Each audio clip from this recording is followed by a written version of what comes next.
In the Father, Son, and Holy Ghost, amen. Hail Mary, full of grace, Lord is with thee, blessed art thou amongst women, and blessed is the fruit of thy womb, Jesus. Holy Mary, Mother of God, pray for us sinners now and at the hour of our death. Amen. Saint Vincent Ferrum, Pray for us. Saint Jude, Pray for us. Lady Victory, Pray for us. Lady of Sorrows, Pray for us. Lady of Christians, Pray for us. Saint Ignatius. Pray for us. So then, here we'll try having those guys out here. Maybe we set it backwards. So then, I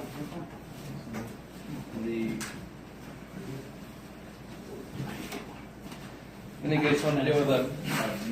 Oh, you got another one up there, Father? Oh, yeah.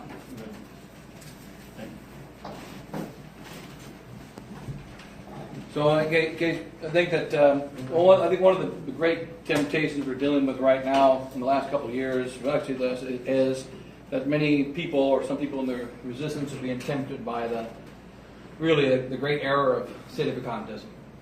And sedevacantism is, and the reason, I think, if you're dealing with some of the priests, the reason really is that it's more of a social reason really than a theological reason. You know, that Father Cyprian, I think, said best what the real problem with sedevacantism is. He says sedevacantism is not really, our sedevacantism of the post-Vatican II Church is not really a theological error, it's an emotional error. It's really an emotional error. And that is that my dad wouldn't feed me poison, my dad wouldn't tell me lies, my dad wouldn't do evil. The Holy Father is my dad. The Holy Father has done these evil things, therefore, you're not my dad. And then you go into various theological reasons why that might be the case. But really, one of the challenges of it, I think, is that it shows that the power of kind of the modern way of thinking, that we think more about who is right rather than what is right. And that's a general problem.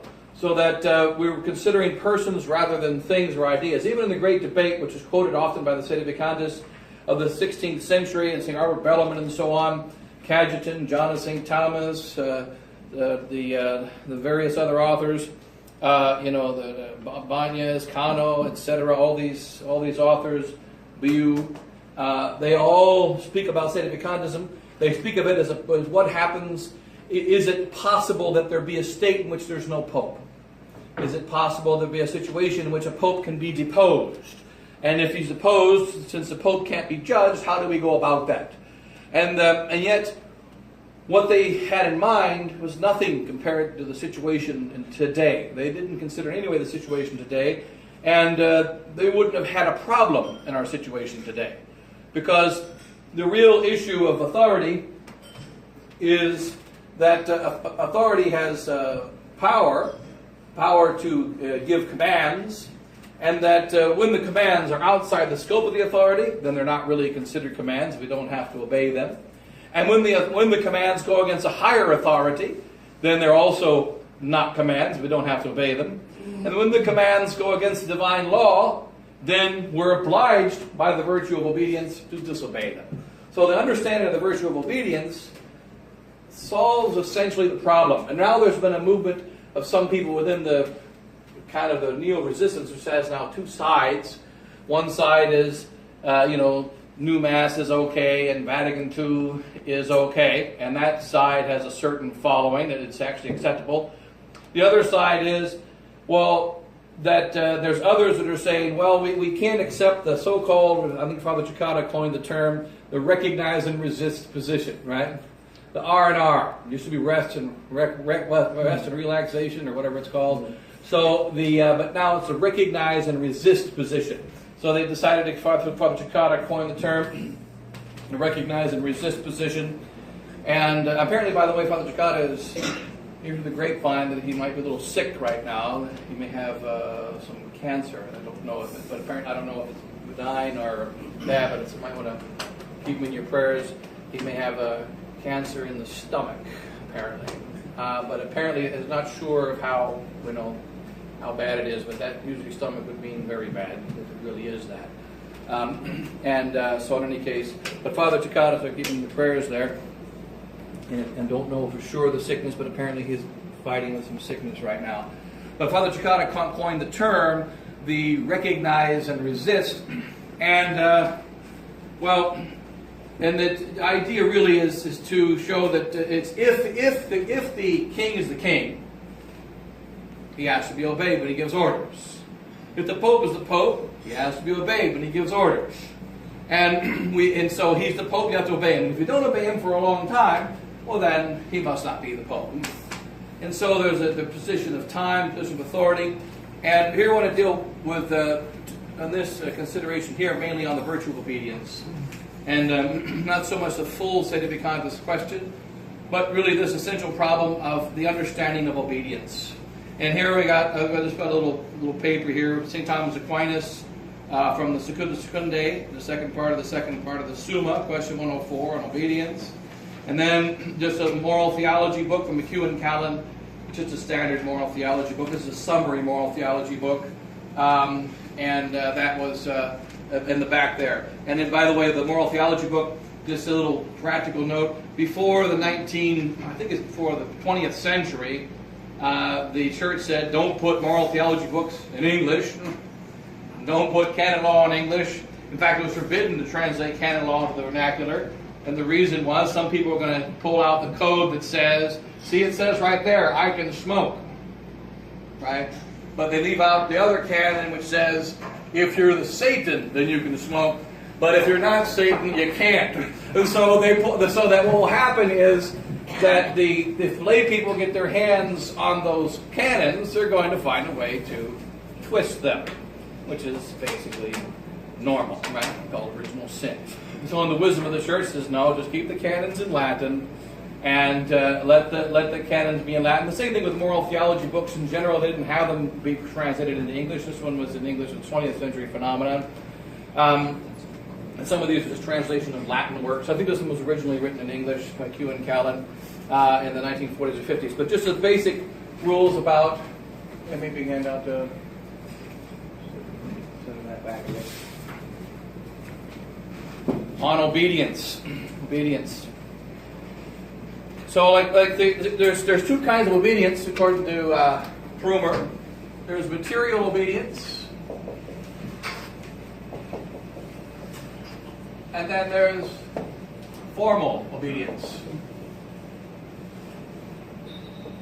Because the first question about obedience is it a virtue, a special virtue? And obedience, materialis, or material obedience, in fact, is in every other virtue. The material obedience is not a special virtue. So the material obedience will be, for instance, obeying God's laws, obeying the dictates of any virtue, prudence, justice, temperance, fortitude. Every virtue is a virtue. It means to act according to right reason. And every virtue is, in a certain way, obedience. We say that sin, for instance, is disobedience to God's law. Right? Sin can be said improperly be disobedience to God's law. It's one way to describe sin. And so that one of and virtue, obedience to God's law. So disobedience to God's law, or an obedience to God's law, is material obedience. That's obedience. It's not a special virtue. That's obedience that belongs to every virtue. So you obey the dictates of the church, the faith. I believe that Jesus Christ is true God and true man, is disobeying the word of God if you don't believe he's true God and true man. So in this sense, so that St. Thomas tells us this kind of obedience is not a special virtue, it's just a part of every other virtue.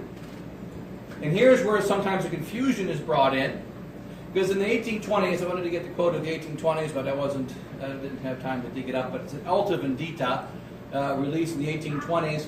In the Alta Vendita, the Masons said, we will destroy the Catholic Church. They're going to do two things to destroy the Catholic Church. Two principal things. One, obedience, and two, women. We will destroy the woman, and by destroy the woman, we'll destroy the Catholic Church. Take the mother out of the home, take her influence away, change the woman, and man will make the necessary adjustments and go straight down. And so that the destroy the woman and destroy and elevate obedience, and you destroy the Catholic Church. So obviously woman is below man. Obedience is a virtue which is one of the lower virtues. It's not the highest of virtues, but somehow by obedience and destroying woman, you destroy Christianity. And so that was the work of communism, to destroy woman. Destroy woman was the work of communism. Destroy obedience is done within the Catholic Church. To make obedience in the Catholic Church like obedience in Satanism. We mentioned actually many times, I was speaking to a Satanist about in the last 15 years. He told me that in your religion, in the Catholic religion, you don't need obedience. You don't need laws. Because you have a moral code. If somebody leaves money on the table, you're not going to steal it because it's against the law of God. And you have other ways of being good. You don't need laws and you don't really need obedience. It's useful, but you don't really need it. But we're Satanists. We don't have a moral code. I just as soon kill my boss as kill you. I just as soon steal from him as steal from you. I don't have a special love for my fellow Satanists and a special hatred for the others. I hate everybody. And we don't have a moral code. Therefore, the only way in which we can have order in a demonic world is by the most strict obedience and external laws. It's the only way we can have order. You Catholics have another way of order. Obedience is only a piece of the puzzle. For us, it's the essential thing. And so that we have to follow rules. And we give an example. Supposing that a Satanist walked into this room and he saw there's Archbishop Lefebvre, or there's an enemy of the devil who needs to be killed, and he's there all alone, there's no witnesses. He says, I wouldn't kill you. Because I have to have an order. Even if I was able to do it, I have to have an order. And why is that? Because we in the kingdom of Satan, he said, we are following basically Masonic rules. We don't have, because we don't have a moral code. If you're going to kill someone who's my enemy without orders, maybe you're going to kill me. If you're going to do something against that person without orders, maybe you might do it to me. And therefore, the rules are the most important thing. We follow rules. Now, the Satanists determined in the early 19th century to make the Catholic Church operate like the demonic church. Only rules. And it's interesting, the other side of those rules. The other side. Which is, Aleister Crowley, do what thou wilt shall be the whole of the law. That's the flip side. Do what thou wilt shall be the whole of the law. You can do whatever you want, so long as you obey the dictator. Anything you want. Anything. So long as you obey the will of the dictator. Now this has entered into the Catholic Church. And it took a couple hundred years for it to enter the Catholic Church. But the way in which the practical side of Vatican II's great success, besides the modern errors developing over the last 700 years, was changing the understanding of the virtue of obedience. I'm the boss, you obey me because I'm the boss. That's it. Now, the Pope is the highest superior in all the world. He has authority over the church. He has authority over the state. He has authority over every individual. He has authority over what we believe and what we don't believe. He has authority over disciplinary laws. He has authority over everything. He's the highest authority on church in the world. He even has authority over non-Catholics. He has authority everywhere. He's the highest human authority on earth. Therefore, if he says the sky is green, the sky is green. If he gives any command, it must be followed. Now, most sedevacantists don't go to that extreme. What they say is the obedience of the Pope is not in everything.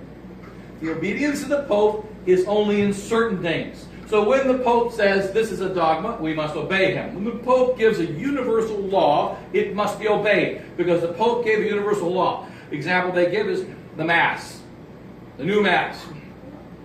The new code of canon law. So if the Pope gives a universal law, it must be followed, or he's not the Pope.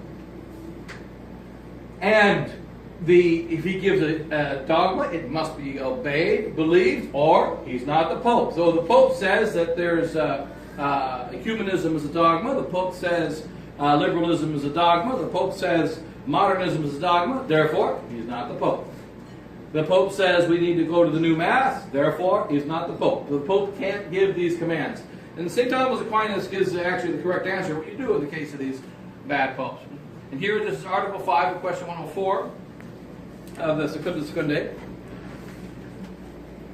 Whether subjects are bound to obey their superiors in all things.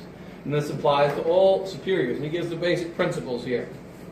First, remember St. Thomas in the Summa, he gives the objections first. He gives the wrong answer first, and then the truth. So the objection 1, and I think it was it Voltaire that spent 6 months copying out the objections in the Summa? And they thought he was becoming a Catholic because he went to a monastery. All he was copying the objections, and he never read the answers. He copied the objections, and then he repeated those objections. Because St. Thomas gives a better argument against the truth than anyone else. He gives proper arguments, and then he answers them. But objection 1.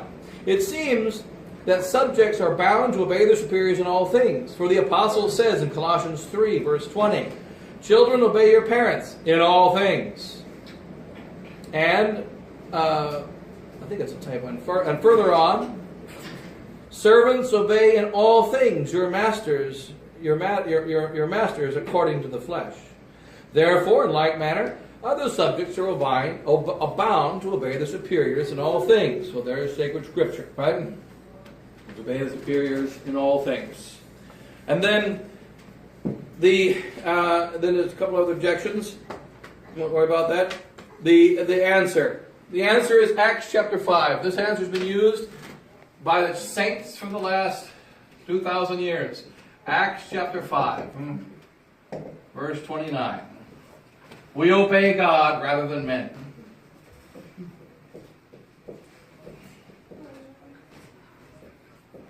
Now notice here in St. Thomas, it's in very many places in the Summa, right?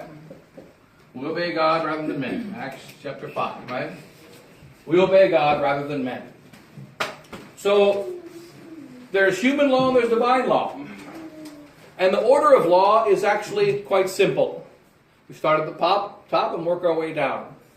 And one of the things we do in the seminary is make the seminarians memorize the hierarchy of being. They're saying this to spend a little time on that, or understanding the hierarchy of being. That all things are based on the hierarchy of reality. In the very top, we have by the way, material obedience and every virtue. Formal obedience is the actual obedience, the virtual obedience by which we obey the commands of a superior. Okay? But at the very top, God. At the very bottom, prime matter. And below that is nothing. God is the most spiritual, prime matter is the most material, and there is a hierarchy of being. After below God comes the angels. Below angels comes man. Then below man, the animals. And then below the animals, the plants. And then the stars. The non-living things of the heavens. And then the minerals. Mineral kingdom.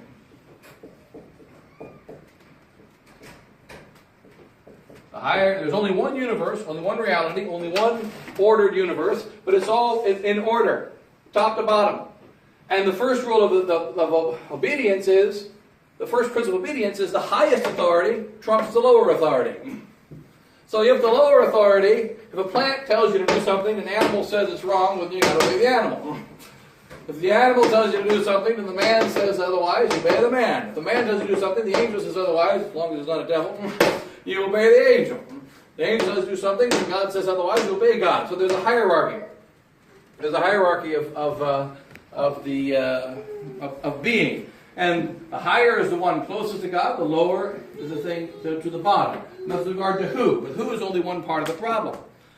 First, so that St. Thomas says about the authority to obey God. We don't obey the authority in all things. It's Acts chapter 5, that's not just a quote, but the apostles were being disobedient at that time, and they were thrown in prison because of their disobedience.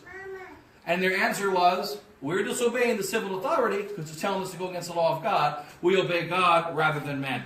And so that's the quote, the key quote about the virtue of obedience.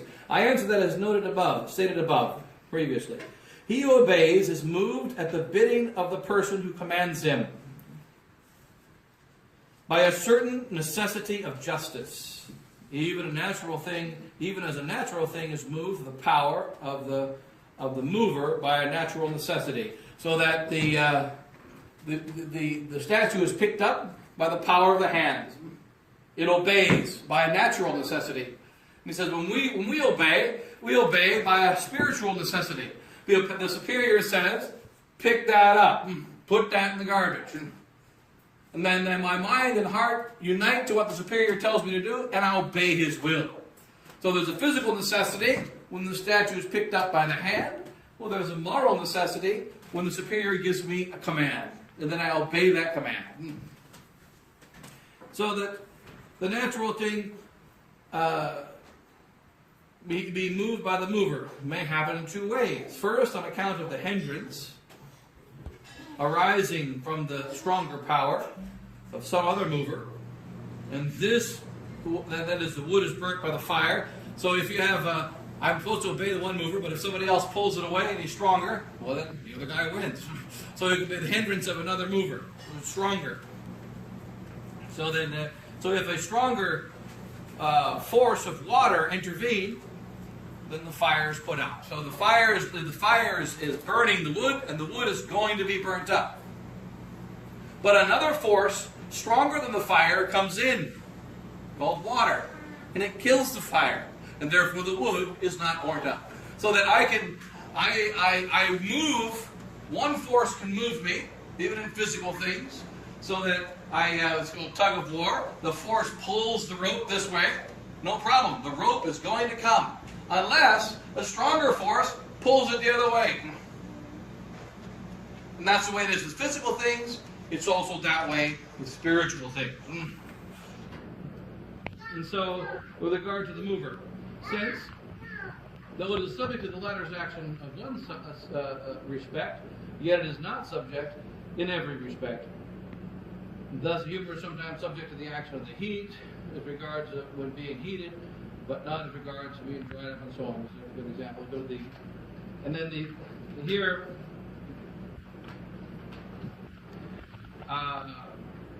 Well, let's just continue here. In like manner, there are two reasons for which a subject may not be bound to obey the superior in all things. There are two reasons. First, on account of the command of a higher power. For as the gloss says in Romans 13, they that resist, he that resisteth, the power resist the ordinance of God. If a commissioner issue an order, are you to comply if it is contrary to the bidding of the proconsul? Again, if the proconsul command one thing, the emperor another, will you hesitate to disregard the former and serve the latter? Therefore, if the emperor commands one thing and God another, you must disregard the former and obey God. Secondly, the subject is not bound to obey the superior, and if the latter command him to do something wherein he is not subject to him. So the two reasons to disobey. The first reason is the higher authority. Command's different. Command's another thing. And the second is that the command is outside the authority. So you have the command is outside the umbrella of the authority, so that the authority has the civil authority. He has a right to judge has a right, the mayor has a right to set speed limit signs. But he doesn't have right to make laws about the country. He only has right to make speed limit sign laws. So he has authority only inside of his realm of command. And most of the arguments of the sedevacantists have to do with the second thing. They say the Pope has command. There is nobody who is outside of the authority of the Pope. Pope commands everybody. Therefore, everybody has to obey the Pope. So the Pope's command extends universally to the whole world, even extends to non-Catholics. So the Pope's authority extends to the whole world, so therefore you have to obey whatever he says. And when they give their quotes, they'll say, well, see, the Pope he's the principal authority in, you name it. He's the principal authority in dogma, the principal authority in morals, principal authority in disciplinary laws, the principal authority in state, etc. So since he's the biggest authority, you have to obey him. So the commands, what is commanded outside of the realm of the authority, okay, that's one way. So the lower authorities, there's a higher authority above them.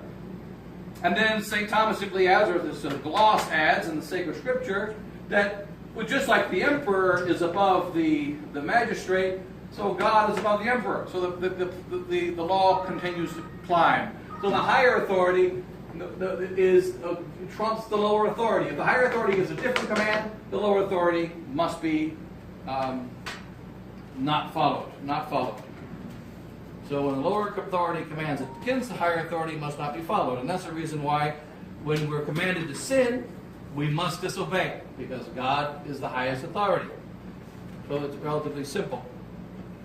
Consequently matters touching, and then there's a couple points with St. Thomas. And if the personal command, if the proconsul command one thing, let's see, continue on. Secondly, the subject is not bound to obey his superior, and the latter commands him to do something wherein he is not subject to him. For Seneca says, it is wrong to suppose that slavery falls upon the whole man, for the better part of him is accepted. His body is subjected and assigned to his master, but not his soul, but his soul is his own. Consequently, in matters touching the internal movement of the will, man is not bound to obey his fellow man, but God alone. So in those things, so we can't be commanded about our soul, what happens inside my soul. God alone commands the soul. The human commands are prescripts, are commands about what we must do. They're not commands about what happens inside of the soul. Then, wherefore servants are bound. Superior within the sphere of his authority. For instance, a soldier must obey his general in matters relating to war, a servant his master in matters touching the execution of the duties of his service, and his son his father in matters related to the conduct of his life and the care of the household, and so forth. But in matters outside of those things, no, he doesn't have to obey. The son doesn't obey his father outside of the household. The soldier doesn't obey the general outside of the matters of war. And the servant, the slave, doesn't obey his master outside of the rules of his employment. And then the important point here is objection. They reply to objection number 3. Religious profess obedience as to the regular mode of life. The objection 3 was the religious obey, so everybody's got to obey and everything. In respect of which they are subject to the superiors, wherefore they are bound to obey in those matters only which may belong to the regular mode of life. And this obedience suffices for salvation. So there's going to be 3 levels of obedience. If they are willing to obey even in other matters, this would belong to the superabundance of perfection. Provided, however, that such things be not contrary to God or the rules they profess. For obedience, in this case, would be unlawful. Accordingly, we distinguish threefold obedience. So there's 3 kinds of obedience. So there's obedience. Number 1, sufficient. Remember, this is assuming that we're under the authority. We're inside of the power of the authority. If we're inside the power, if we're outside the power of the authority, then there's no obedience. It's not the virtue of obedience. But if we're inside the power of the authority, then there's sufficient. Then there's perfect. And then there's indiscreet. spell it. You spell that. My E's and I's, they always mess up. D-I-S. It's I, right? Right, discrete, Creed, right? creed is 2 E's. Indiscreet. E-E-T. Okay, close enough. All right, so then he says in here, there's 3 kinds of obedience, right? So there's sufficient for salvation, and consisting in obeying when one is bound to obey. Secondly, there's perfect obedience, which obeys in all things lawful. And thirdly, there's a discreet obedience, which obeys even in matters that are unlawful. Now, so that when we're given a command by a superior, do what you're told. You always have those that know that we have a do whatever you're told and only what you're told. Otherwise, leave me alone. That's sufficient obedience. Do what you're told as perfectly as possible in all things that are not sinful. That's perfect obedience, and the perfect perfection of obedience. And also that the St. Thomas says, remember you can have, it's an example of temperance, right? Just one of the objections against obedience. The virtue of temperance. You can sin by excess, and so in the virtue of temperance, there is a sin of excess, then there's a sin of defect. So defect means too little temperance, excess means too much temperance. So excess temperance means you ate too many pies, right? So too much food. Defective temperance means you go starve yourself to death, right? So one of the objections, we'll see now, there's obedience, right? What's excessive obedience? Obeying too many times. So excessive obedience is being too obedient. So St. Thomas, no, there's no such thing as being too obedient. The sin of excess in obedience does not mean to obey too many times. So too many times, too much obedience doesn't work, right? Too much obedience, that doesn't work. There's no such thing as obeying too many times and obeying too few times. The excess in obedience, excessive obedience, is to obey when you should not obey. Indiscreet obedience is a sin of excessive obedience. To obey when you should not obey. That's excess. Not to obey too many times, but to obey when you should not obey. And then defective obedience is to not obey when you should obey. So defective obedience equals to not obey when you should obey. Excessive obedience equals to obey when it is sinful to obey. This excessive obedience is recognized by all laws. For instance, in the military, whenever you have a war crimes trial, in the war crimes trial, the tribunal will ask the private, your superior officer commanded you to smash that baby's head open, commanded you to burn the entire village to the ground, and kill every man, woman, and child in the village. Why did you do it? And when that private says, because I was commanded to do it, it depends on the law of the military, he either gets executed by getting a bullet thrust through his head, or he gets hung by the neck until dead, or he gets life imprisonment, but he doesn't get off. That's not one of the options. Why is that? The tribunal will point out to him, you realize when you were in boot camp, you learned the real military code of conduct. You learned the military code of conduct. And in the military code of conduct, which essentially actually comes from the Middle Ages, it comes from the Middle Ages, from the time of the,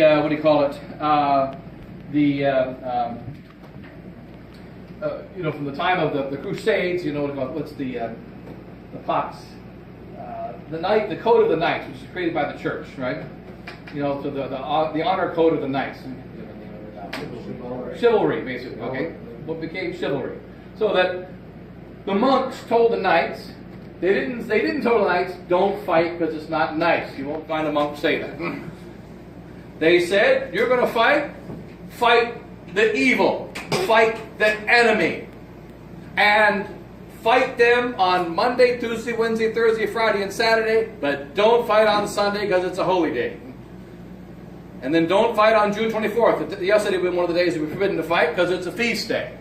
And then they added feast days upon feast days upon feast days upon feast days, so that eventually they could only fight on Wednesdays and on Tuesday, Wednesdays, and Saturdays, something like that. And that's what feast day fell on those days. So that was called the peace of God. And the monks did not say you can never fight. Because you can fight, because today's Monday. You got to wait till tomorrow. Can't you wait till tomorrow? And so they wait till tomorrow. And so then he also said, when you're fighting, you have to defend the widows and the orphans. And you cannot kill the innocent. And you don't kill an unarmed man, etc. And they laid out the Christian charity and the law of the gospel and applied it to soldiers. The leftovers of that is that stupid code, what's it called? The Geneva Convention, right? That's the leftovers, the pathetic leftovers of the code of the Catholic Church, the Geneva Convention. That there are certain things you just can't do, even in war. And so that's private. When he obeyed that superior officer, he was guilty. He was guilty. Why? Because he had an excess, not of temperance, but an excess of obedience. His excess of obedience was he obeyed when he was not supposed to obey. Now there's an underlying principle behind all of this which has been forgotten in our times, and that is all virtue equals to act according to right reason. It means we have the possibility of having right reason. It means we can know what's right and what's wrong. When we look at the passage of the Gospel of St. Paul, you know, if an angel from heaven teach you something different than what we have already taught you, if we ourselves, or an angel from heaven teaches something different than what we have already taught you, let him be anathema. What does that presuppose? It means you can know what you were taught. You know it. By the time you're 7 years old, you learn that murder is wrong. It's part of the natural law anyway. You know that Jesus Christ is God. And you know that no one can tell you otherwise.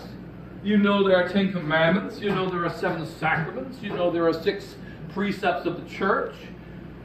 You know that you must do good and avoid evil. And if your father tells you to do evil, you must disobey him. In fact, one of the martyrs of the Blessed Sacrament in Constantinople, or not Constantinople, that's another miracle. There's many miracles of the Blessed Sacrament. But one of the martyrs of the Blessed Sacrament was a little boy who was actually a very bad boy, and he was basically a gangbanger. And he went with other boys. They decided it was the day of the solemn communion. And so he was with the other boys, and they went into the church. And so he went to the church for the first time in however many years. And he went into the church, and then the boys went up to communion.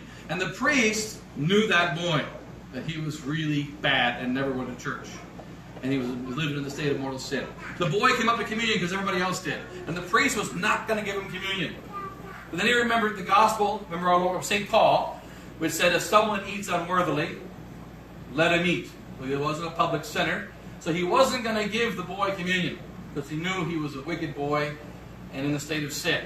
But then he remembered the teaching of St. Paul that if someone eats unworthily, let him eat. He wasn't a public sinner, so he gave him communion. But then when he saw that boy there, he gave a sermon about no matter what, you never let go of Christ. You never let go of Christ. Never let go of Christ. Never turn against Christ. Never disobey Christ. And that boy then went home to his father, who was a thief. And his father gave him a simple command, because they did this every week. His father would go and rob a house. And he told his son, watch for the cops. And the priest knew that that was what his life was. And he said, you never do evil, never steal, whatever. He mentioned it in the sermon, right? Because then you'll be betraying Christ. So he said, you watch for the cops. And he says, no, the priest told me I can't betray Christ. And he got so angry, he beat his son to death. So then he was left his son dead. His son wasn't fully dead. He was still barely alive. The other boys came by and saw him. He went and got the priest. The priest came and he told the priest, I didn't let go of Christ. So it was one of the miracles of the Blessed Sacrament. There are many, many miracles. But he was a boy receiving Holy Communion unworthily, but he didn't obey his father. And what was the command? By the argument of many, his command was simply watch and see if somebody is coming. There's nothing immoral to see if, hey, Dad, somebody's coming down the street. What's wrong with that, right? Well, there's a minor problem because his dad is stealing. And he's only saying to somebody coming down the street in order to help in the stealing. He's participating in evil. Therefore, he disobeyed his father. You could strictly say it was a legitimate command. He didn't ask him to rob. He just said, tell me if someone's coming down the street. How hard is that? He was killed, and if he had obeyed, he would have been guilty of the sin of excessive obedience. Obey when you're not supposed to obey. Now, so, and then there's the rules about it here, the things that they can't control the soul and can't control the body. And he gives an example here. Now, if you switch over to page 4 in this thing of the McEwen Canon, when obedience is not lawful or obligatory. When it's not lawful and when it's obligatory. Obedience to a human superior is not lawful or not obligatory in those matters which the superior has no authority to command. So that's kind of obvious, but there we are. So that means this. It is not lawful to obey a human superior when his command is clearly contrary to the command of a higher superior, and therefore unlawful. So that's the first reason given by St. Thomas. So, and then that's actually the principle that we use. God is the highest authority. He said you can't rob, you can't steal, you can't lie, you can't deny the faith, you can't murder, etc. And that's actually the simple principle of the so-called recognize and resist position. We have to recognize and resist everybody. When you're in the real world, you're in a world of sinners. The real world is a world of sinners. When you go to deal with a guy who's selling used cars, you're dealing with a crook. When you're dealing with a lawyer, you're dealing with a liar. When you're talking to a politician, you're talking to a scumbag. Okay, and then when you drive down the street, you're dealing with animals. And so every single day, we're dealing with all levels of wickedness, imperfections, and difficulties, and it's not a problem. It isn't. We can be virtuous inside of this wicked world, and it's not very difficult, really. The principles are pretty simple. We obey all lawful authorities insofar as we can. But when those lawful authorities go against the law of God, it's no. So you don't need to know the McEwen Canon Moral Theology book. You don't need to have read St. Thomas Aquinas to know that when, in 1973, the Supreme Court decided that abortion was a law in the United States, that was not a law. Furthermore, you didn't need to study moral theology and dogma and become a theologian to know that if you had an abortion in 1974, it's murder. And if you had an abortion in 1972, it's murder. And it was illegal in the eyes of God to have abortion in 1974, and it was just as illegal to have abortion in 1972. It doesn't matter whether it's before they made the wicked law or after they made the wicked law. It has no bearing on the morality of the act. Abortion is murder. And if you say the law says I can abort my baby, and the law says it's not murder, and the law says it's not a baby, and he's the king, they're the judge. I mean, I'm not into, I don't know philosophy, I don't know biology, I don't know psychology. So how am I supposed to know if that's a real baby or if it's just an animal? Let them decide. Let them decide. You see, this principle, this principle of obedience, you know without having studied this St. Thomas, without having looked at the Summa, without having read the moral theology book. Any authority who commands you to believe that which is a lie equals against God. Look at the case of St. Joan of Arc. It was 40 Catholic priests and bishops who commanded her to lie. That's all they wanted her to do, was lie. Her lie was not a direct denial of the Catholic faith, because she was still Catholic. She didn't deny Jesus Christ as God. She didn't deny any dogma of the faith. But she was being commanded to lie. I did not hear those voices. St. Michael did not appear to me. St. Catherine did not appear to me. I never spoke with miraculous voices. I never listened to them. All she had to do was lie. And she did. She did lie. She eventually, out of fear of being burned at the stake, did lie. And the Blessed Virgin appeared to her. I think it was Blessed Virgin that appeared to her that night. It was not her, it was St. Michael, but I think it was Blessed Virgin. But one of the, or maybe one of the voices, St. Michael, appeared to her and said, "You are going to go to hell." But she repented of her lie. And then she continued and became a saint. And there you don't need, so that it's, that's the bishop. He is the expert in theology. She didn't even know how to read. She never read St. Thomas. And yet, you see, that's why I think that when we look at our particular crisis in the church, the way to deal with the problem of a bad bishop, the problem of a bad pope, is simply to follow the law of the gospel. Acts chapter 5.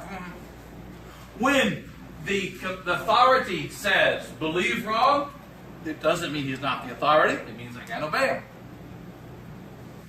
Authority is something, you have authority when you're given the authority. You're designated to have the authority. You're designated to have the authority. And so, when you're designated to have the authority, the man is elected the king, or elected the president, a man is elected the pope. They used to elect the bishops, now they select the bishops. The authority comes from God. He has the authority. There's a possession of the authority, and then there's the use of the authority. Like a man that owns a gun. This is one of the problems, for instance, the gun laws are being a good example of the same problem. So the reason why there's murders is because there's guns. These people that say that are exceptionally and profoundly stupid. Because if that was the case, the first time you'd ever hear about a murder was when Smith murdered Wesson. So Smith murdered Wesson, and that's why it's called Smith and Wesson. And before Smith and Wesson, there was never a murder. But if you look back in history, there was a guy named Cain. And Cain had a problem with his brother named Abel. And he didn't use an AR-16. Or AR-15, sorry. M16. He didn't use, remember the old saying in America, God created man and Smith and Wesson made him equal, right? So, now, the fact is that there were murders before Smith and Wesson. You can read about it. And one of them was Cain. He was kind of a famous murderer in history. And so to say that guns create crime, it's the same kind of thinking of saying authority creates abuse. Authority creates evil. And so, if you had authority, you must be a perfect saint, or you don't have authority. As like Father Chazelle was saying a couple years ago, imagine that sedevacantists applied to themselves or to the head of the company the obligations that they apply to the Pope. You couldn't be a father. Because you're not good enough. You make stupid commands. You make big mistakes. You couldn't own a company. You couldn't have any authority of any kind. Because one thing we discover about human authorities, David being one great example and loved by God, and David, guess what he did with his authority? He said, I am the king, and she's a pretty girl. Remove husband. It was probably an abuse of authority. Rumor has it that it was an abuse. At the time, David didn't think it was. But nonetheless, it was probably an abuse of authority. Samuel thought it was an abuse of authority. And so they came to complain. Or was it Nathan? At that point, it was Nathan. Samuel was dead. So Nathan the prophet thought it was an abuse of authority. So David clearly did something wrong when he murdered Uriah. Saul was worse because he didn't just do murder. He tried to murder David, but he didn't succeed. And remember, when he tried to murder David, David was already the anointed. It wasn't just a normal murder. He was trying to murder the anointed of God. So it was much worse than David killing Uriah. And Saul had the sacrifice done without the permission of, without the priest, without Samuel. Therefore, God rejected him. Aaron made the golden calf. And he commanded them to take the gold and make the calf. But in all those cases, Aaron remained priest, and his priesthood was not in question. Saul remained king, and his kingship was not in question. David remained king. Caiaphas, the most famous of all, he remained high priest. So he used his power for wickedness. And when he was obeyed, when the soldiers obeyed Caiaphas, they committed the sin of excessive obedience, which is a sin against the virtue of obedience. They obeyed when they were forbidden to obey, and they were guilty.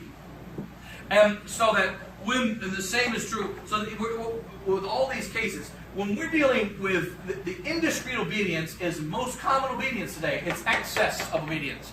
So you can see sufficient obedience, perfect obedience, excess of obedience. Connie Thomas, always logical, always progression. Sufficient obedience, obey in those things you must obey. Perfect obedience, obey in all things that are not sinful. Even in things you, strictly speaking, don't have to obey. That's the perfect obedience of the monk. And then indiscreet obedience. And then he gives some examples of places where there's no authority. It says, where men are equal. And this is why, for instance, the rule about marriage. There are two places where no man has authority. No man has authority, including the Pope,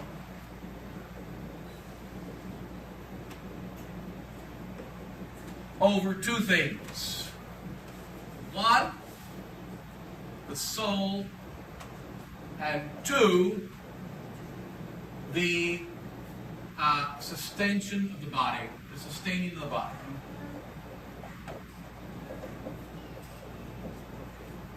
So the first part is obvious, the second part less. So there's two things that man has no authority. No man has authority. That includes the Pope over the soul. He can't command your soul directly. Only God does. So here's an example. When the Pope says it is infallibly defined, or it is infallibly true, that Jesus Christ is true God and true man. Council of Nicaea. Or when the Pope says Our Lady was assumed into heaven and every Catholic has to believe it. Like in 1950 when Pius XII said that. We are obliged under the pain of mortal sin to believe that Mary was assumed into heaven. We are obliged to believe that the Immaculate Conception is real in all the teachings of the Church. Why? Not because of the Pope, because of his human authority, but because of God. The Pope is the vicar of Christ, and what the Pope says is, Jesus Christ taught. The Holy Ghost teaches. All he's doing is he's pointing to what the Holy Ghost teaches. And here's where we get, trying to think of a drawing, my quasi-drawing here. Here's where the preacher comes in. Because enter the preacher. Preacher makes life complicated. One of the powers of the Pope is the power of... So you can see, look at authority as an umbrella. And there will be things, he has authority over everybody underneath that umbrella. That's the extent of his command. And that's under the... So here we'll just say, let's go straight to the Vicar of Christ. Try to figure... The Pope. The Pope is the highest authority. And then he has indirect authority. And then you have the authority of the state, authority of individuals. Won't break it down. But he has authority this way, coming top to bottom. Over here, we have the preacher. He's on the side. And what happens is, the authority is coming to, the Pope as authority is commanding those under him, and these are all his laws, are human laws. Above him is God. And so that we must obey the human authority. But when the human authority goes against God, goes against a higher authority, then we must disobey. Because above everything is God. So this authority, so we put the levels of authority, umbrellas of authority.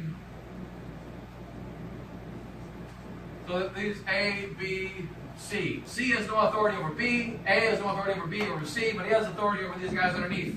And at the bottom, you got this guy. And he's under all these guys. He's got tons of, he's under this guy, he's under the B, he's under the state, he's under the church, he's under the Pope, and he's under God.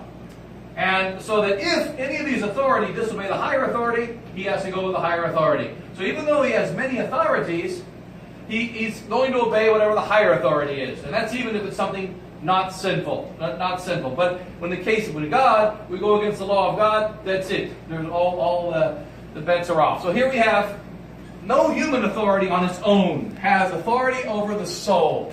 So the Pope, for instance, can't command you to commit suicide. He can't command you to lie.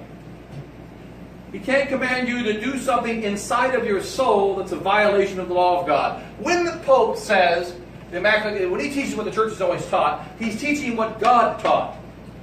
Remember, the priest has this divine connection. So when he teaches what the church has always taught, he's teaching what God teaches, simply letting us know what God teaches. And that's what the preacher here, he informs the people of what God teaches. And so he's not, when he's preaching, he's not manifesting his authority. He's communicating what God teaches. So God says all the things contained in the gospel. The preacher preaches the gospel. He preaches the gospel to the Pope. I mean, not the Pope, he's the head preacher. Although that's happened when the Pope passes an error, he was corrected. Pope Paschal II, Pope John the 22nd, Pope Honorius. In fact, St. Leo II said that Honorius was in hell in one of his sermons. And he condemned Honorius because of his neglect of the truth and because of his favoring of the heresy of monothelitism. But what's interesting about St. Leo II, condemning Honorius, was two popes before him, he never ever questioned his papacy. He just simply said Honorius was a bad pope, Honorius neglected his duty as pope, Honorius favored the heresy of monothelitism, and in one of his sermons he said Honorius is in hell. He didn't put that in writing. He just said in one of his sermons was in a bad mood that day. But he never, even though he said Honorius was in hell, and he said Honorius neglected his duty, and Honorius favored the heresy of monothelitism, he had never questioned the authority of Honorius. It's simply he was abusing his authority, like David abuses authority, and Saul abuses authority, and so many men of flesh have abused their authority. The preacher comes in on the side and informs the people of what God says. The duty of the preacher is to instruct the gospel rules to all the people. So if the Pope goes against the gospel, the preacher must correct the Pope. If the king goes against the gospel, the preacher must correct the king. But the preacher is not above the king as king. He's simply the representative of the Word of God. And so we find that this is what happened remember in the Old Testament, the prophets, Samuel and Elias, they corrected the kings. And also this is from this, of course the church is above the state anyway. But they can also correct the false preachers. If there's a false preacher, the false preacher is not communicating what God teaches, he's communicating from the devil. Therefore, the true preacher must condemn the false preacher, the false prophet. The true preacher must communicate what the law of God is and what is to be obeyed. He's kind of on the side, speaking to all. And so that the authority comes to the top all the way down. Excess of authority equals indiscreet obedience. Defective authority is disobeying. And then perfect authority is to obey in all things. Perfect obedience is to obey in all things that are not sinful. But then St. Thomas says, sustaining to the body. The soul cannot be directly controlled. The superior can't tell you what to think. Except, he can tell you, you must do what one example Don Marmion gives in the Christ, the Ideal of the Monk. in his virtue and obedience. He gives the example of planting a tree upside down. What is the authority of the superior? This is what we're talking about, the control of the soul here. Because I'm trying to get an example that's not a sin. We're talking about something that, sin, it's the higher authority. Sin fits in this category. Okay? God is above man. So whenever any man commands you to sin, you must disobey, period. But what about those situations where you're being commanded to do something that's not sinful? What do you do then? And the example which has happened in many lives of the saints is the abbot telling the monk to bury a tree, plant a tree or a bush upside down. Roots up, tree down. Transplant it and flip it upside down. There have been many miracles to where the monk did it and it bloomed anyway. Right?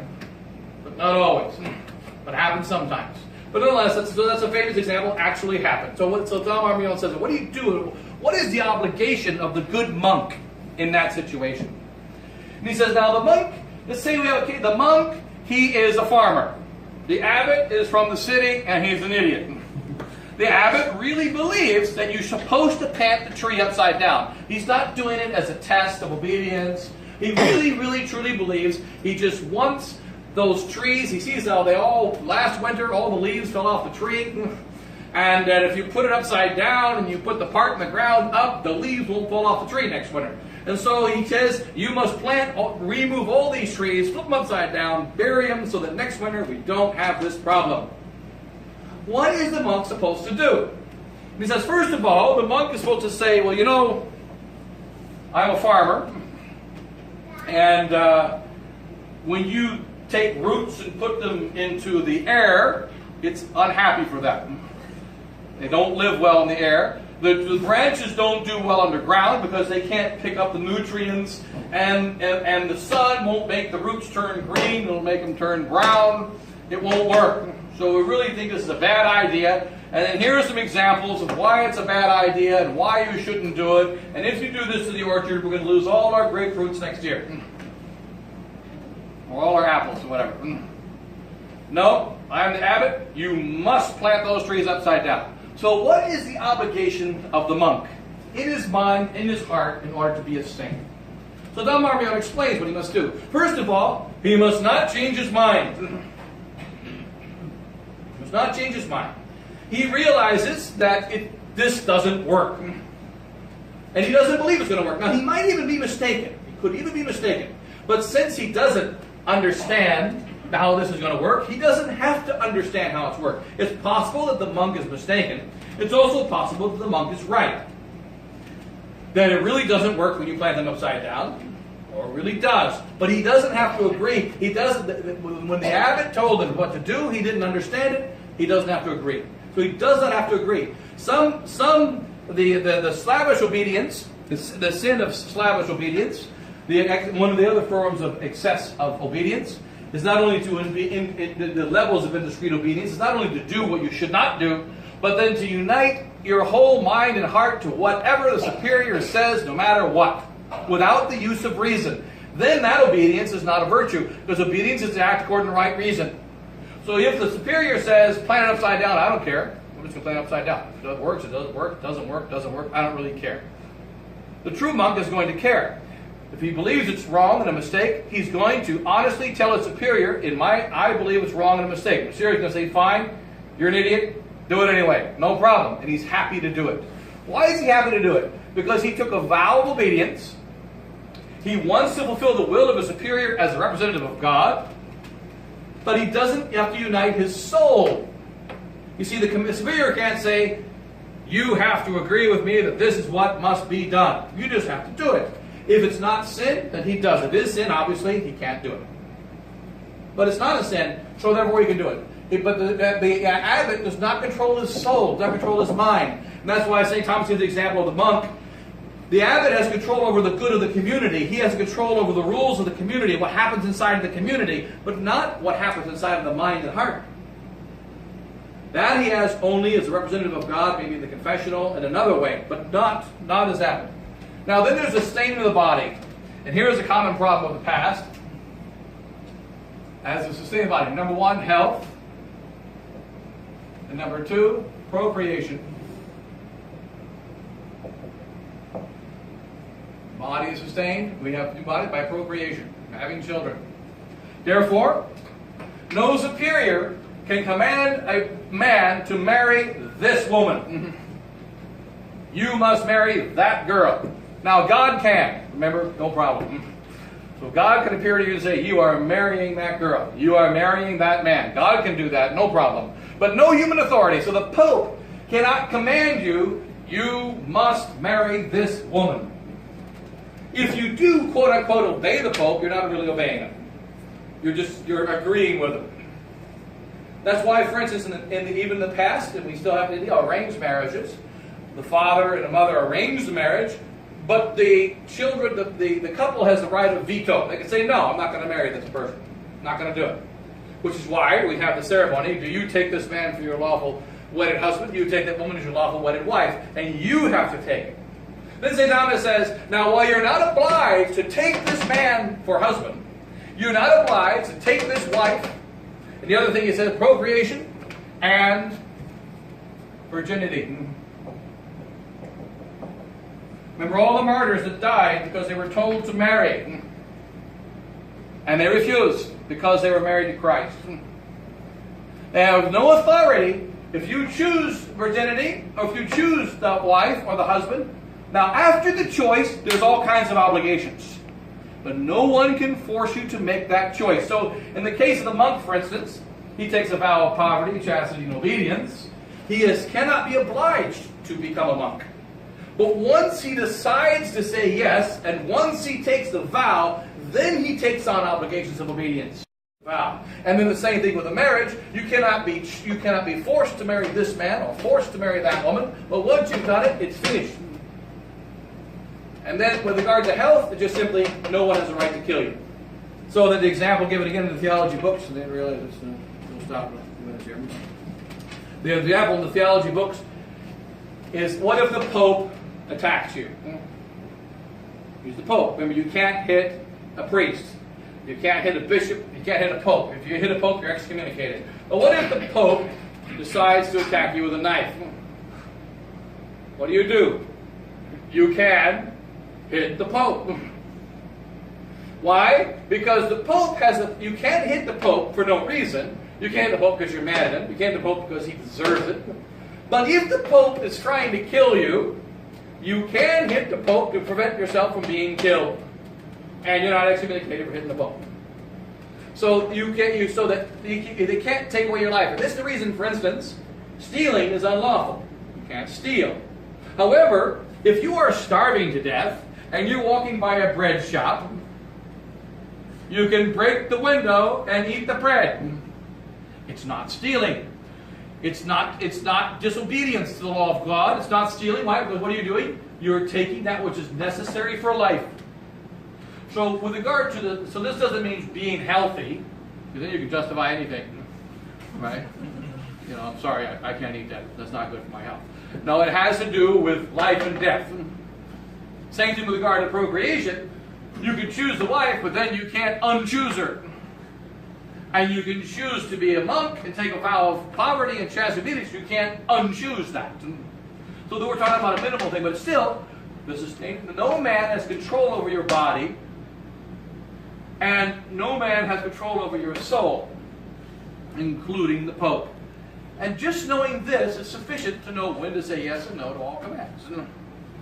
It's sufficient. Right. And then there's the rule of doubt. When there is a doubt, then the doubt favors the superior. And that's also just kind of common sense. If you're not sure, then you have to do what the guy says. Otherwise, you can create a doubt any day for any reason, for anything. Right? And then we'll close here. Take a little 5 minutes.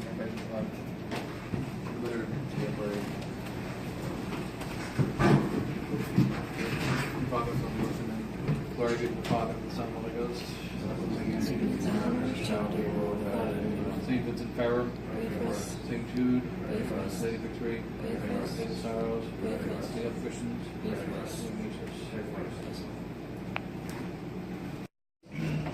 Here, with regard to, I think personally, with regard to sedevacantism, the real answer to it is this: just a simple rule of obedience.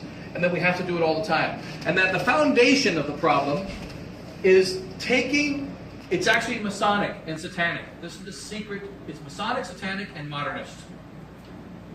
These three things, Masonic, Satanic, and Modernist. Why is it that we say that we have to, he's the head, you have to obey him? You just have to obey him because he's the head. The reason for this is described in actually, well, Multimedia said we're going to raise obedience. The Masons said we're going to raise obedience to the highest level, make it the greatest virtue, and then through obedience, we're going to obey the Catholics into modernism. We're going to obey the Catholics into the New World Order. We're going to obey the Catholics into the preparation of coming to the Antichrist, which is exactly what's happened. But how do they theologically do it? The key is the greatest heresy of our times, which is modernism. But modernism is, excuse me? I'm sorry. May I ask questions or would you rather? Oh, yeah. Okay, I just want to ask, because you just erased health and procreation and virginity. Right. Is that the whole reason why it was okay for Robin Hood then to steal?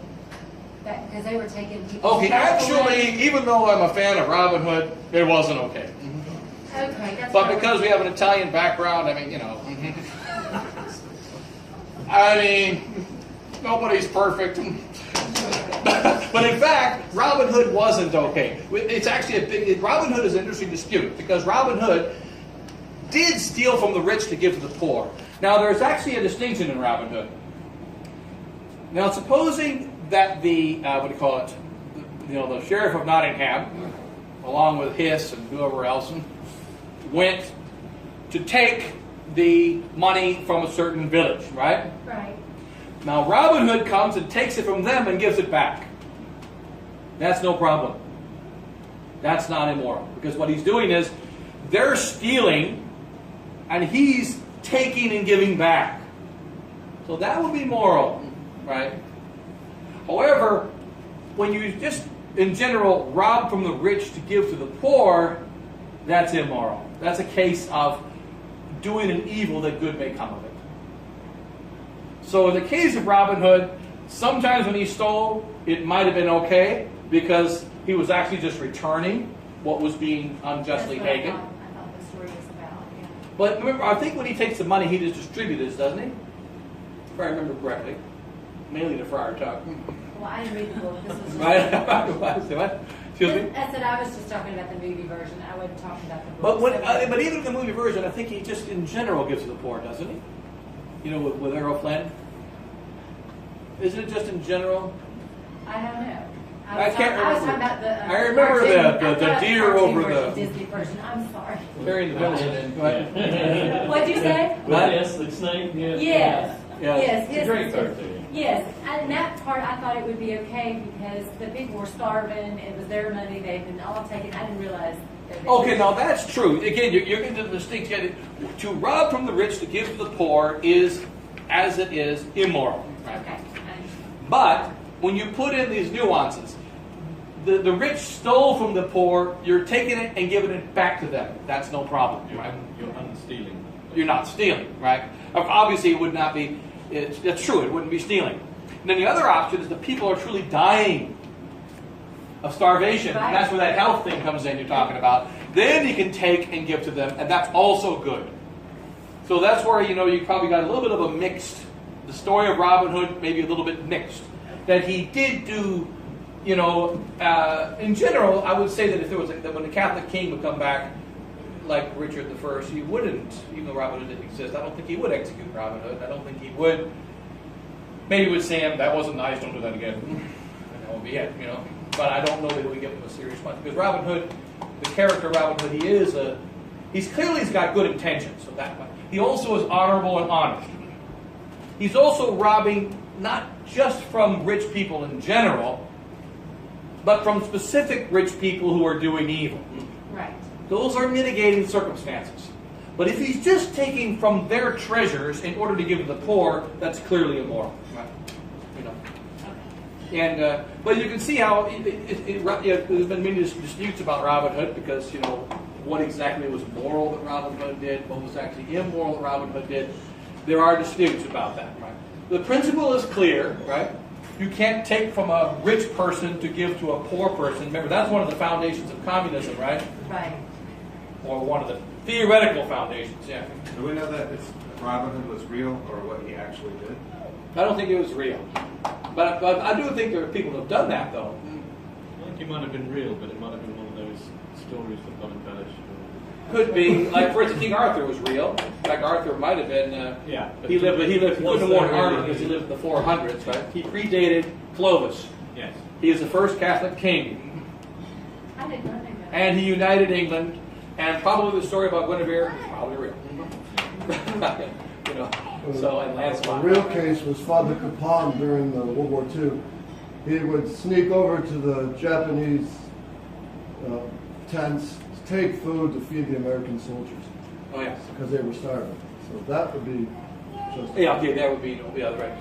Because I know that, because so it says with Robin Hood, you can't say he's rob rich, feed poor equals immoral.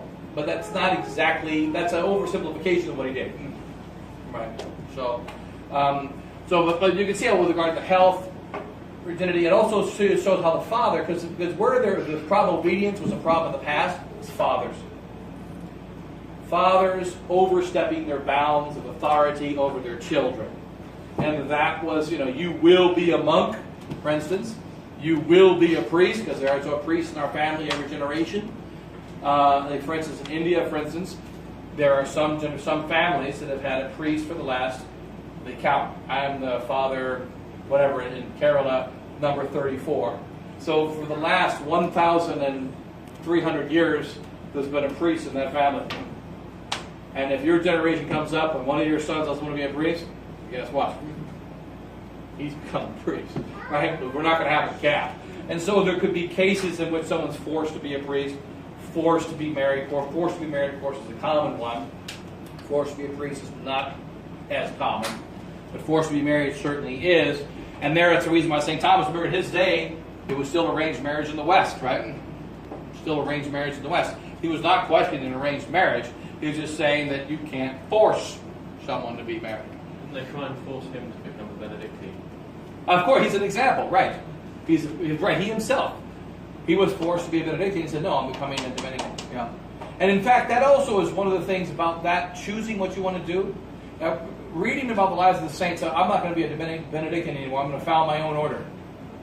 And almost always said, "Okay, try it." Most cases it fails, of course, because if you're going to found your own order, what do you got to do? You have to get people to follow you. If they're willing to follow you, okay, fine, as long as it's not getting immoral. What's interesting about when you understand this idea of obedience just being a simple virtue, it's a part of the virtue of justice. So justice is above it. It's a part of the virtue of this four justice. All the virtues fit under all the moral virtues fit under the four moral virtues of prudence, justice, temperance, and fortitude. Obedience is part of the virtue of justice, to render to someone what is his due. And when we remember that the Pope is the head of the church and the vicar of Christ, remember we repeat that all the time, the invisible head of the church is Christ. The Pope is not the head of the church, he's the visible head of the church, he's the vicar of Christ. And vicar has specific powers. The vicar has the power to keep things exactly the way the head wants them to be. And so the vicar has power. When we remember he's vicar of Christ and not Christ, that also helps solve the problem of sedevacantism. And I wanted to go through the 5 opinions, but it's impossible. I can't go through the 5 opinions. Also, to go through all the 5 opinions of St. Robert Bellarmine, usually when we did the study of sedevacantism, it takes about 4 weeks, 3 or 4 weeks. So we can't do all that. But I think we're just going to go just to some essential things. Just knowing the rule about obedience, the virtue of obedience really solves the problem. Because we all say, well, he's the king, he's the boss, he's the Pope, I got to do what he says. If he's going according to the law of God. And then we don't have to worry about questioning his papacy. Because how does he become a Pope? How does a man become a Pope? How does a man become a king?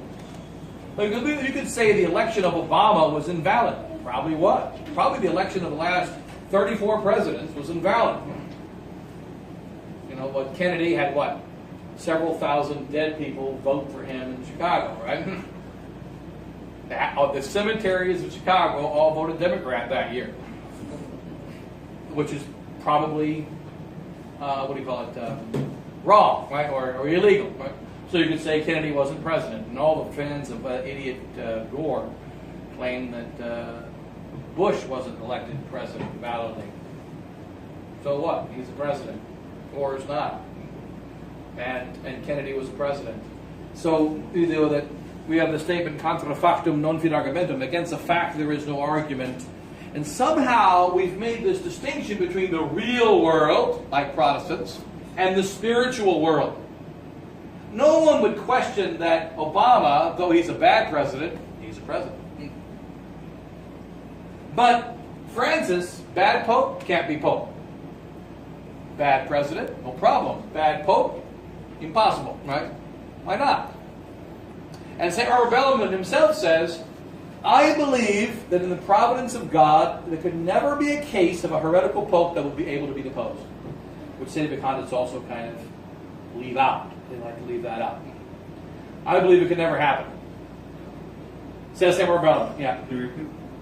What did you say? St. Robert Bellarmine says, I believe that it could never happen in divine providence that God would allow there to be a heretical pope. A truly heretical pope.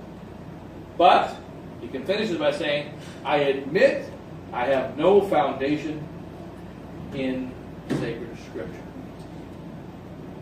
Because, remember all the examples, Aaron, Moses, they all have one thing that we can say about almost all the leaders of God, including St. Peter. Either they were always bad, or they were at some point bad, or they were mostly bad. And the ones that were actually good, you can count on one hand. Basically, you have, well, Moses was bad. The ones that were good and never bad, I think you have Eleazar. What was the name? The king that, Ezekiel, the one that had the sun go back and forth, and Josaphat. Josaphat and Ezekiel, I think, would be the, well, I can't think of anybody else. Was he the last king? They were the only two good kings. They weren't the last king, but the only two good. All the other kings were bad. No, the last king was good. He says it's too late. You're still punishing Israel. Even That though might you're have been good. Josaphat. Right. You're good, but it's too late. Yeah, okay. I think I kind of vaguely remember. I don't remember that precisely, but yeah, it could have been Josaphat, right? Or Ezekiel, one of the two. You know, but nonetheless, what we see in theology, the history of the church, same thing. Many bad popes, and the argument of the sedevacantists is moral bad popes, no problem, but dogmatic bad popes, problem. And they also simply give the simple argument. We've got 3 minutes. Simple argument of a heretic is not a member of the church. A pope that's a heretic is not a member of the church. The head is a member of the church, therefore the pope who's a heretic cannot be the head of the church. That's the essential argument. Right? Okay. Now, heretic, not a member of the church, is described well by St. Robert Bellarmine. He says that a man that commits a sin of heresy is not thereby not a member of the church. Because the church is a visible society. And if a man could be a secret or occult heretic and not a member of the church, then since we can never know the heart of man, we could never know who's Catholic or who's not.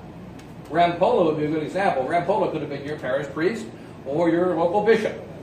And you would not have known that he was a Mason, Satanist, and preparing for the destruction of the church in Vatican II in 1903.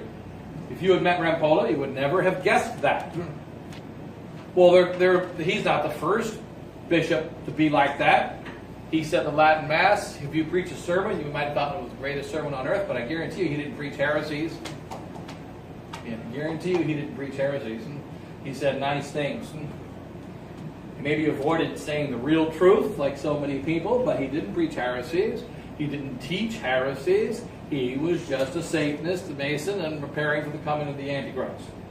So he clearly didn't have the faith. But was he a member of the church? According to Robert Bellarmine, yes, Rampolla was a member of the church. Because a secret heretic cannot leave the church by being a secret heretic, because the church is a visible society. His heresy must become manifest and notorious. Now, how does it become manifest and notorious? Manifest, of course, means that he shows it to everyone. Notorious means that they know he's a heretic. Because you might, for instance, there was a Chinaman that was going to teach the faith to other Chinese. And he said, I can tell you what the teaching of the faith is, that Christ used to work with Peter and go fishing in Noah's Ark. They said, oh, okay, Christ was with Peter and went fishing in Noah's Ark. Okay, so they all believe that Christ worked with Peter and went fishing in Noah's Ark. Now, they didn't know that that doesn't match the gospel. They didn't know that that's not quite what it says.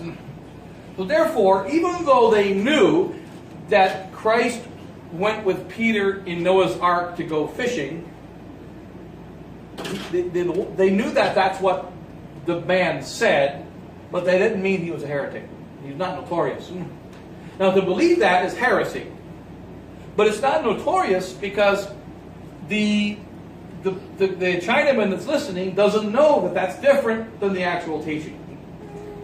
To be notorious, you have to be, you're a criminal, and I know you're a criminal, or I believe you're a criminal. You're teaching different than Christ, and I know you're teaching different than Christ, and everyone knows you're teaching different than Christ. That's notorious. Not known that he made a false teaching, but known that that teaching is different than Christ's teaching. See the difference?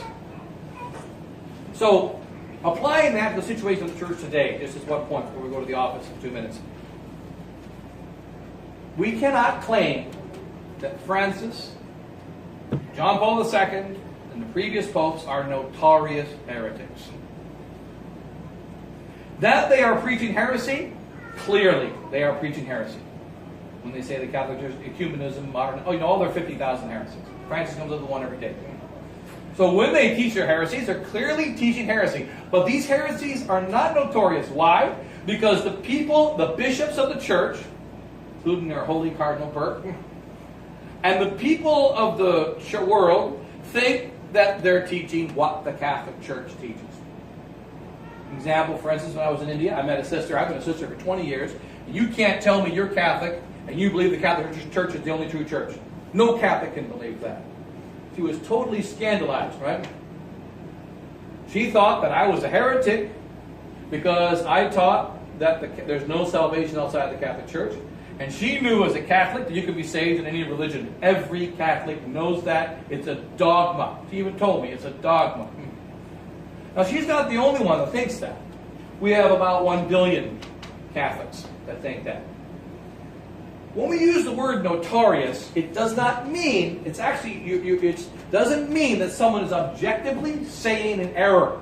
It means that the subjects, the people, understand that he's saying an error. And that's one of the points the Dominicans make of Avrier. It's a good point they make in their one of the sedevacantist, anti-sedevacantist treaties from John of St. Thomas. It says you can't call these modern popes notorious because a few people saying he's bad does not mean notorious. It has to be many. To be notorious, it's got to be many. If a few people know that you're a criminal, that's not public. It has to be many that know before we can call you a public criminal. To be a public, so it has to be many. And so to say that a few traditional Catholics saying that he's a heretic, that doesn't count. And to be specific, that what really counts is the not so much individual Catholics, but the bishops of the church. The bishops need to say, you're not teaching what the church is teaching. And then the Pope says, I don't care, I'm going to teach it anyway. Now you can call him notorious after that's done 3 times. The divine law says 3 times. Remember in the gospel, correct him privately, correct before a few friends, correct before the whole church, and let him be anathema.